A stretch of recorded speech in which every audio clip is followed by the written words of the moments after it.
Okay, I can't believe I'm being interviewed about the Martian Manhunter.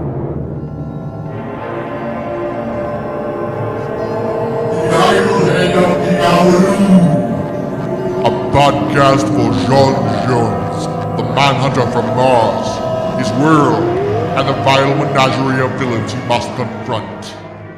Mark Verheiden wrote the first and among the best Aliens and Predator comics, released by Dark Horse, which established the company as a foremost licensor of film properties adapted into comics. He's the co-creator of the American and Stalkers series, screenwriter for the movies and television series Time Cop, The Mask, Falling Skies, Heroes, Battlestar Galactica, Caprica, Hemlock Grove, Netflix's Daredevil series, and the Constantine TV show, as well as serving as a producer on many of those programs. He also worked on the Smallville TV show and comics and had a brief run on Superman in 2005. For the purposes of this podcast, his most notable works would be his 1988 Martian Manhunter Secrets origin story from issue number 35 and the story arc The Enemies Among Us in Batman Superman. The following interview was heavily edited for clarity and to make up for some technical issues we had that ended our conversation more abruptly than we would have liked. My name is Mark Verheiden, and I did write a Martian Manhunter story. How did that come about? I had been working at Dark Horse Comics, and an editor at DC Comics had seen my work and basically called me up. He was editing a book called Secret Origins. The editor's name was Mark Waid, and he said, would you be interested in working for DC? I said, yeah, I'd love it. And so he actually offered me the Martian Manhunter, and that's the first DC story I did. And it turned out extremely well, I thought. I'm talking about my own story, but I was very pleased with how it turned out. I got so lucky because Ken Stacy did the art, and Ken just did this very different. There's no dialogue in the story, all captions. It's been reprinted like 3 or 4 times, and so clearly it found a niche in the DC world too. And it has a little emotional kick at the end of it too, which is nice. So, how did you arrive at the idea of having television be the inspiration for the character to become a detective? It's really just sitting and thinking about what kind of a story do I want to tell if I'm doing the origin. I don't remember how wide of a mandate I had from Mark Waid or how far you can take it. He may have said that we are thinking of taking Martian Manhunter and this Professor Ertl and that he didn't look human, like the pointy head version. But then it just became thinking through, how do I tell a story I want to do with this guy? That's why they pay me, So it was going like, well, I think it'd be cool if he watched a lot of crappy 50s detective shows, and that's why he became the embodiment of a crappy 50s detective. John Jones. Were you familiar with the character before you wrote him? Oh yeah, no, I'm a big comics fan going way back. I have the House of Mysteries. If you read I've actually written Martian Manhunter since, and I did Superman Batman. I had Martian Manhunter in that, and his little friend Zook. No, I'm a big fan of Martian Manhunter. Frankly, not as big a fan of the House of Mystery version, but I always loved the Martian Manhunter, and I always found him very, underrepresented in the DC universe. So it was fun. When I did Superman Batman, I just loved bringing Zook back. So I was going to ask you what possessed you to bring him back, and was it at your discretion or the artist's discretion to give him the little coat at this point? That would have been the artist's discretion. I pitched the story to DC, and they accepted it. The whole concept of my Superman Batman was to bring back some of the characters that I love that are kind of crazy. So I had Titano, the super gorilla. I had Zook. My favorite, frankly, beyond Zook, was I had the creature that could not die, who in the story, the one story he was in, he died. Just the idea of bringing back the creature that could not die was fun. It just was sort of like, can I bring these old characters back, have fun with them, and yet do actually a pretty serious Superman Batman story? Ultimately, should be more about Martian Manhunter, but the idea was with Zook was that everybody always treated him like this useless sidekick, when in fact, if you read the Martian Manhunter stories that Zook is in, he saves Martian Manhunter time and time again. So Martian Manhunter is kind of this dope, and Zook is like speaking pidgin English and looking like a baby, so you don't take him seriously, but he's saving the Martian Manhunter. I always found that interesting, and so the idea that he's mad and wants revenge, that was the impetus for that. Well, it's interesting because Despero was one of the big threats in that book, right. And he had a similar trajectory where he starts off kind of goofy with the starfish head, and then by the end, he's one of the more serious threats to the DC universe. So horrible threat, yeah. Yeah, so that was the impetus for that, and I was just glad to put Martian Manhunter in it. again, a friend of mine, I shouldn't say this, but a friend of mine always referred to him as the janitor of the DC universe. And I actually tried to pitch a Martian Manhunter show years ago. This is before all the Flash and all this stuff. And the world just wasn't ready. I think it's cool he was finally on Smallville. And I guess he's now on some of the other shows now, right? He's on Supergirl. Supergirl, okay. Nobody was expecting necessarily for the Martian Manhunter to show up on a Supergirl show, and now he's a popular supporting character. That's great. Well, he although I have to say he has to be green, he has to have the suspenders. That's Martian Manhunter. That any other version, I'm not as big a fan of. In fact, the bizarrest one, of course, is the Justice League pilot, where Major Winchester from MASH played Martian Manhunter. That was unfortunate. He was green and he had the stripes. I mean, that part he wins, but the rest of that was bizarre. Whenabouts were you trying to pitch that show? It would have been probably around that time, it would have been like late 90s. So I was actually going to ask you this question, but you went to it naturally.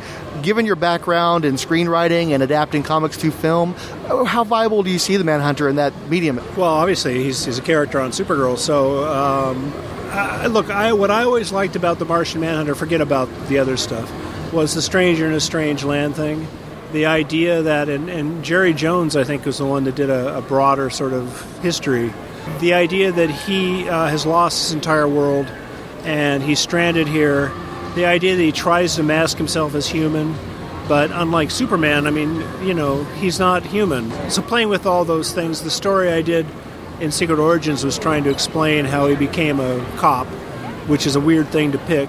John Ostrander is a former actor and comic book character who appeared in Supergirl's series before going behind the scenes and writing nearly 1,000 comic books, beginning at First Comics and moving on to DC, Marvel, and virtually every other publisher out there. He plotted the Legends crossover event, launched the modern incarnation of the Suicide Squad, and revived the Barbara Gordon character as the paraplegic Oracle. He's the co-creator of Amanda Waller and Grimjack and has had notable runs on many Star Wars series, including Legacy, Spectre, Firestorm, and again, most importantly for our purposes, he wrote the first and longest-lived eponymous Martian Manhunter comic book series. How did you end up writing the Martian Manhunter series? Well, Tom Mandrake and I had just finished, we were winding up the Spectre, and we were looking to do more work together. And so we were snooping around to see what was available, and we were told Martian Manhunter was available. Now, particularly for Tom, Martian Manhunter, I think his dad was a big Martian Manhunter fan as well, so there's always that little extra something there. But usually when you're looking for a project, you're trying to see, well, what can I bring to this project that is maybe a little different than what was done before? And what we felt, Tom and I, was that too often Martian Manhunter had been conceived as sort of a green Superman.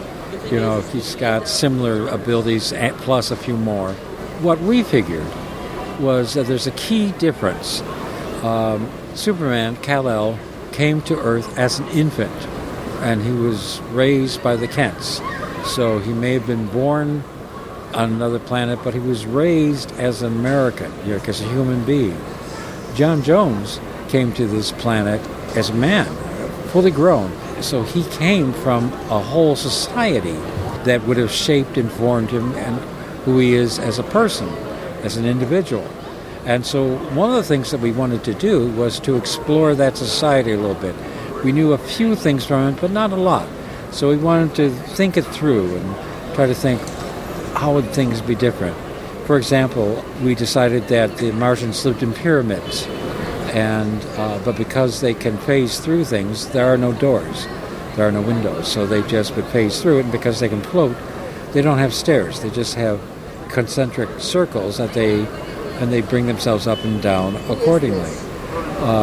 Also, if they're telepathic, there would have to be some sort of rules, societal rules, so that you're not interfering with somebody else's mind, with their thoughts. You aren't getting into their head when you shouldn't be there. So, but at the same time, there'll be a sort of constant connection with everybody. You would certainly keep some things back for yourself, as would they, but there would be almost a communal voice there constantly. So those are just some of the things that we thought about in terms of John Jones' society. Also, I don't think, while it was mentioned that he had a wife and child, they were never named. So we decided, well, it's time they had names. So this is the sort of thing that we wanted to bring to John Jones. Speaking of the wife and child, how do you say their names, and how did you come up with the names you chose? Mariah and Kihim. Kihim was actually named for my late wife, Kim Yale. And Mariah? I can't remember what sort of, or where we got the name. I've known some fine ladies named Mariah, so it may have been from that. The series launched in a unique fashion. It started with a 0, and then there was an annual, a 1 million issue, a number 1. What challenges did that present to you, and do you think that it helped launch your series in fashion, or was it maybe to its detriment? I think you could argue it both ways. Certainly, we tapped into the promotion going with those things. The 0 issue was useful in that it promised to give people something that they didn't have at that point. The annual, well, okay, that was all right. The issue 1 million, well, that was part of a company-wide thing that was going on, and that's a little more difficult. But at the same time, you're part of this thing, and so the PR is out for it, and it's bringing some attention to a book as you're trying to launch. If it was up to me, I would have preferred just to do 0 and 1 and then come in on those later. But the timing was such that there they were, and that's when we had to do them. With the 1 million issue, you really went out there showing a grand epic scale adventure for the Manhunter. You also introduced a lot of new characters. Could you talk a little bit about the creation of some of those characters like Bete Noir and Headmaster and the like? Well, among the things that John didn't have was his own rogues gallery. So he wanted to create certain beings and characters that maybe would fit well with him. When you're creating a villain, you want to do something that will bring out aspects of your protagonist. That's part of the reason for both the antagonist and for the supporting cast. You want to bring out different aspects of the main character so that the reader can see them more. How do you say Malefic in Martian? Malefic. And some of that came out of, I remember reading C.S. Lewis's space trilogy, which included Paralandra, and he called Mars Malacandra. And so we sort of took that and adapted it, and also used that as sort of a key for how to create other names and places. When you took over the Martian Manhunter book, you brought in a lot of elements from D.C. Johnson and J.H. Williams' Chase series. That seems to have continued to this day as they're intertwined with the Manhunter and the new Supergirl television show. Were you trying to give these concepts a refuge in your book, since that series was ending right around the time the Manhunter was beginning? Because it played a pretty major role in the series ultimately. When we did the Spectre as well, we dipped back into the continuity of it, so that we made links between what had been done in the past, so we could respect it, but also so the readers would know, yes, we are respecting that history and we're using parts of it. You don't have to use all of it, but you can pick and choose and use parts of it. After the 1 million issue, you went on to develop pretty much all the villains you introduced there, with the one exception being the Pyre.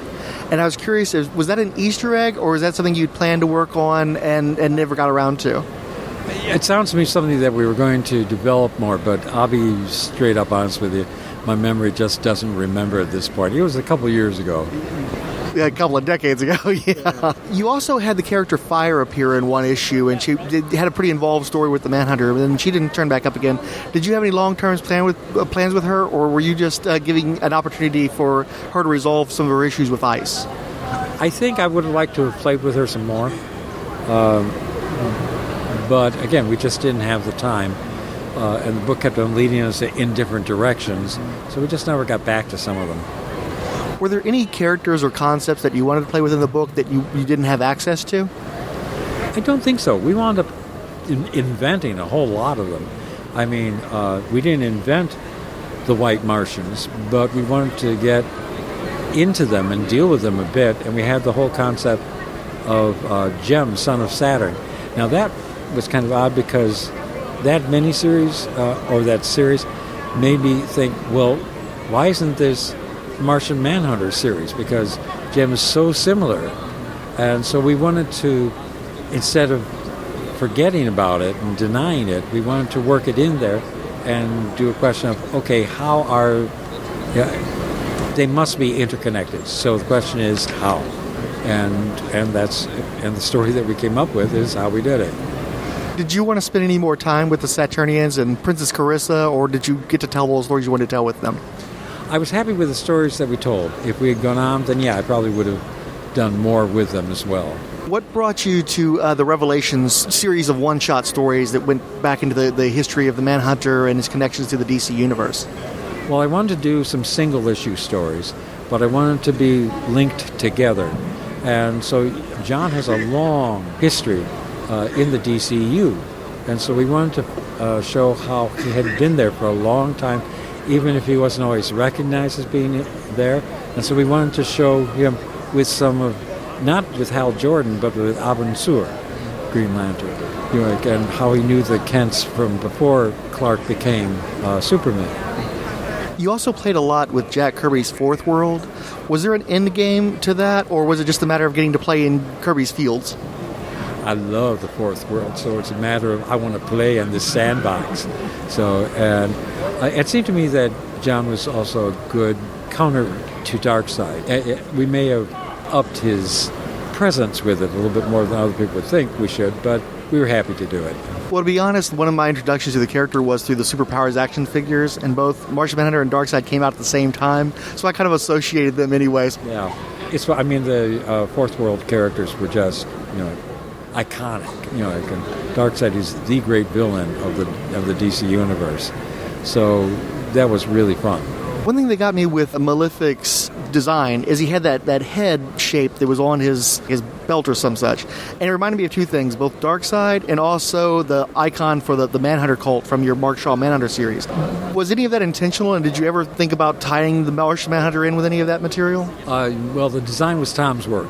So you'd have to talk to him about what his intentions were with some of the design work. I suppose if we'd gone on, particularly tying it in with Manhunters would have been, I think, very interesting. I mean, this was a lot of stuff in space. We did a lot of space opera sort of things, in between the Rings of Saturn storyline and all the other stuff that we did. John is kind of, I don't know if he's cosmic, but he's galactic. I'd always wondered about that because especially you're establishing that the Martians had some animosity with the Guardians of the Universe, and then the whole Manhunter name and your work on the Mark Shaw character. I was just curious if that was building to anything. It was more of a, how with music they'll lay a track down and then maybe come back to it. We were laying tracks down, and then if we wanted to play with it in the future, we could build it up more. But again, we felt what we were doing was creating a tapestry. We were taking a lot of different threads and weaving them together in order to create this image of John and also an image of the society that he came from. Why did Oreos become Chacos? The legal department? First of all, you don't give out no free advertising. Secondly, you don't leave yourself open to lawsuits. However, even if it is beneficial to the company, you don't know how they think of it. So they might see it that you're using something that's copyrighted and trademarked without their permission, and ooh, that's wrong. Chacos actually made it onto the Supergirl show recently. Really? They even have their own logo and everything. I love that. Tom Mandrake left the book shortly before the end of the run. Do you know what the impetus for that was? And do you know whose idea it was to bring in Eduardo Barreto from the American Secret series to finish out the book? I think Tom had something else that he wanted to do. I don't know if he planned at that time to leave forever, but at the same time, if you know that the book is leaving or ending, then you, particularly if you're an artist, you have to pick up the next gig, and if the next gig's deadlines conflict with the gig that is ending, well, you got to go with the new gig, because that's where your future work's going to be coming from. I'm pretty sure Eduardo's choice was Pete Tomasi, who was our editor, but I have no problems with it because he's a fantastic artist. Pete Tomasi seemed to be a pretty big fan of the character too, and worked on him a lot after when he became a freelance writer. Yeah. Pete was a strong editor, a good writer. In fact, I think one of his pluses as an editor is that he's a good writer, and so he understands story really well, and he understands the DC universe and DC continuity and history as well. If Martian Manhunter had made it to 50, do you have any idea where he would have been at that point? No, not really. There's always a sort of organic feel to what we were doing with it. We did with the Spectre. We had an end game in mind, but we knew that with Martian Manhunter that we could never end his story the way we did with Spectre. So there was just this sort of organic growing. Okay, let's see where this goes. Let's take it over there. What did we just find out? What interests us? What is the reader's reaction to all of it? So it just sort of grew. It's off topic, but I just have to say I do think that The Spectre was one of the best endings of a series ever. You could tell that you guys knew what you were working towards the whole time because that ending just completely, you nailed it perfectly. Well, what I was so pleased with is, I mean, DC knew that the numbers were going down and we would probably get canceled at some point. So they basically told us, okay, wind it up in a year, and we said fine, because a year is a good amount of time to finish what we had planned. And we told them what our ending was, and bless them, they let us go ahead with it, which is, I wouldn't have thought always was the case.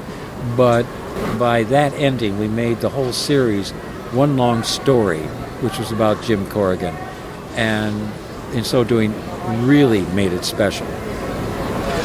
Since the series ended, you've actually worked with the Manhunter a fair few times. The JLA Incarnations miniseries, JLA Predator, the World War III miniseries. Is that just a circumstance, or do you pursue that, or do people just associate with the character so much that they ask you to do these projects? I think it's just circumstances.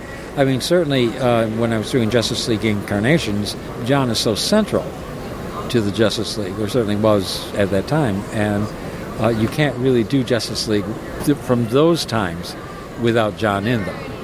So, but I think for the rest, it's just that's how it turned out. The character Malefic, you killed him off at the end of the first major story arc in the series.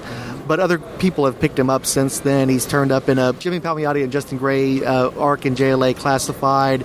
They used him in a Batman the Brave and the Bold animated series, comic book tie-in. He's been in the most recent series that ended after a year. Have you followed what's become of that character since you left him? And had you always intended for that character to have life beyond you? Well, I mean, he belongs to DC, so the fact of his having life beyond what we were doing was always a given. He's their character, they're going to use him as they see fit.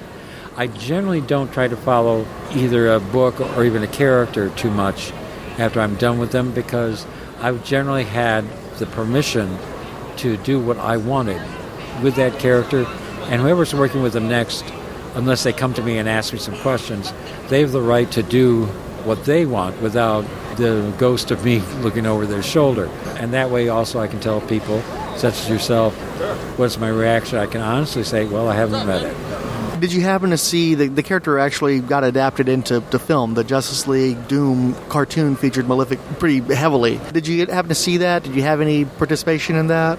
No, I didn't see it, and I didn't have any contribution to it. Again, it's DC using their character. But are you happy that contribution is still being recognized? Oh, yeah. I mean, I suspect that if we'd been around longer, Malefic, we would have found a way to bring Malefic back sooner or later. I'm not sure how, but we would have found our own way. As people have come up to you over the years since you wrote this series, what do you feel were the best received stories that you wrote for the character? Well, geez, I think for most people, The Rings of Saturn certainly stands up there as one of the prime ones. I think also, just as a humor story, the story that we told about John and his Chaco's addiction, it also has two of the funniest pages that I've ever been involved with. Mankey just is a master of timing. The one where the head of the Justice League is talking with someone, and first Booster and Blue Beetle go racing past outside the window, and then a Hulk-like Martian Manhunter goes bounding as well, and all we get is this little blood spurt as he has to lie. I love that moment. And John, when he's himself, is perfectly calm, denying he has any problem with it whatsoever. I love the bit with the tongue. Yeah. It was just a joy to do. And it's also, again, not something that people were necessarily expecting from us or from the Martian Manhunter, a humor issue. I also like the one very much where it's in the future. You have 3 different alien types on Mars, and they all have different stories of the Green Man. That was the issue that Brian Hitch drew, correct? Yes, and another fantastic artist for it. But that one was perhaps a very science fiction. People said that, people have told me that they feel that our Martian Manhunter was a very science fiction-y story overall, that we use science fiction concepts as opposed to what we did with Spectre. I think that, again, by going in that direction is how we also managed to think through his society and bring up with characters there and flesh that out, all in the name of just making John a richer character to the reader, so that you wouldn't confuse him with Superman. What was your favorite story of the run? Oh, geez. You want me to pick my favorite child? It'd be hard to name just one. I do think the stories that I mentioned, especially Rings of Saturn, succeeded the best. Finally, what do you think was your greatest contribution to the character ultimately? His society, the Martian society. You can't feel for his pain and his loss unless you have some idea of what he lost. So we wanted to fill that in and expand who he was. Now, whether or not everybody else wanted to follow what we did, that's up to them. But at least for that time, we tried to make him an even richer character and explore some of the things that hadn't been explored before. I would say you succeeded. I've definitely seen a lot of people pick up on that aspect and run with it. I want to thank you very much for your time, your thoughtful responses, your patience with all these questions, and just for being one of the great comic book writers. Well, thank you so much. Very kind. Your ego betrays you. Will you not listen to reason? This won't end well for you. The Maniacs from Mars across the robot brain of social media include The First Bat, 108th Sage, Alan Middleton, Andrew in Belfast, Ange, Anthony Bachman, Between the Pages, Cash Flag, Charlton Hero, Chris Sheehan, Coffee and Comics Blog, Comic Reflections, Darren and Ruth Sutherland, DC in the 80s, DCU Movie Page, Dr. G Nerdologist, Ed Moore at Teal Productions and Miss Catonic, Inigo Montoya, FKA Jason, Glenn Walker, who added us to his Follow Friday recommendations, Hero World Elder, Hicks, It's Plastic Man, Jacob Edwards, Jeffrey Brown, Joss Lau, at Batty Roy Batty, Joseph Crawford, Carl Disley, Keith G. Baker, King Size Comics Giant Size Fun Podcast, Cord Industries, Lukester Gold, Martin Gray, who asked, did I miss my Mars Needs Retweets call, or did you have plenty? I'm not sure, but we wanted to give you a shout out this time, Martin. Thanks. Michael Bailey Podcasts, Mike Garvey, Not Guano Man, Oscar Blue Devil, Panel by Panel, Page by Page, Richard Field, Richard Catterjohn, Ryan C. Trash Film Guru, Scott Bachman, who also included us on Follow Friday, as well as Silver and Gold Podcasts, Son of Cthulhu, Cinedalia Scarecrow, Trekker Talk, who made a point of tagging us to promote their 18th episode, covering Trial by Fire by Ron Randall, Warlord Worlds Podcast, and the Xenozoic Xenophiles Podcast. As for comments, Ange wrote, I have to say I listened to the podcast in my car before I came to this page, and it took me a while to put together where you were going with these recaps. I've never really liked Triumph. I never understood the need for him, but I had never read his first appearance origin. So thanks for adding a little bit more of a reason for me not to like him. In a cosmic karma sort of way, I am just rereading the JLA Crisis Times 5 arc by Morrison, which has Triumph front and center. I assume that the Bronze Wraith was John in some proto-hero identity. Anyone else ever use that? Thanks for a great show. I'll mention that the Bronze Wraith was created by C. Curtis Johnson for the Chase series. Then he was borrowed for the Martian Manhunter series after Chase was canceled, and repurposed as, you say, a proto-hero identity for John Jones. I don't believe he was used at any point after the end of the Martian Manhunter series, however. And of course, that would be the series we just discussed with its writer, John Ostrander. Paul Hicks wrote, Hey Frank, another impressive JL June contribution. Thanks for answering all my questions. John Ostrander furthered the Dr. Trap story from Chase in his Martian Manhunter run. Cameron Chase bounced from Martian Manhunter into the Kate Spencer Manhunter book, where the Trap story was finally concluded. I remember Chase writer D. Curtis Johnson was particularly unhappy with the resolution of the story he started. For a series that was canceled after 10 issues, Chase has had real legs in the DC Universe and beyond into Supergirl on TV. Given that the Martian Manhunter 60th anniversary specials were good 4 or 5 hours combined, I tried to edit the credits and such as tightly as possible, so I didn't get a chance to mention that comic book people are just the best people. All of these creators that I interviewed, almost to a man, invited me to sit down at their tables, refused any compensation I offered for their time, their experiences, their thoughtful consideration of the questions I asked them, and the patience with the number and sometimes excessive depth of the questions I was asking. They were just wonderful, generous people. I'm grateful to them for indulging me in my idiocy, and I hope they got a kick out of our walks down memory lane. Podcast listeners should feel free to leave a comment on one of our blogs, either the Umbrella Rolled Spine podcasts or the specific Idlehead of Diabolu blog. Both are available quite easily through Google searches. You can also shoot me a tweet at Commander Blanks, that's BLANX. Thank you for listening.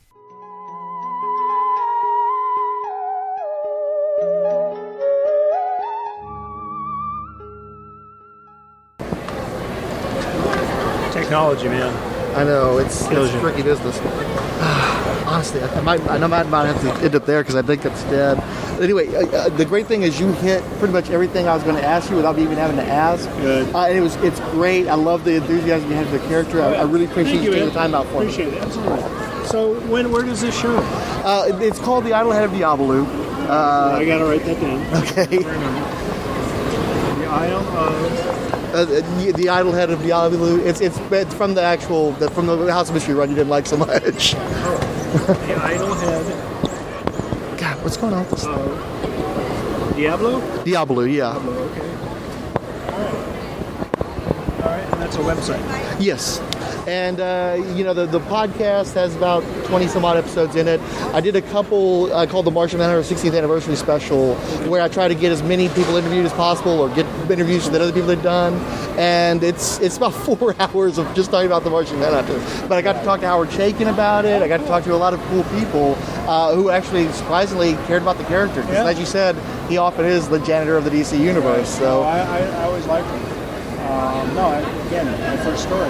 Yeah, and it's a great story too. It's really well loved. In fact, there's a Secret Origins podcast that covers the book issue by issue, right. And I was on that episode with the guy who hosts the show, and we both loved your work on that. And I loved the 50s setting. I thought that Ken Stacy was perfect for evoking that time period. It was really a good merge somehow because it was so different from the other stories in that book. I mean, it's his style and everything. So that was Mark Waid. He put us together. Yeah, and he obviously had a love for the period as well. Yeah. So anyway, thank you very much again. I really appreciate you taking time for me. Cool. And this will probably crop up in the next few weeks. I'm actually thinking about doing a special 3, although with the crapping out on me, it might end up being your interview. Okay. Thank you.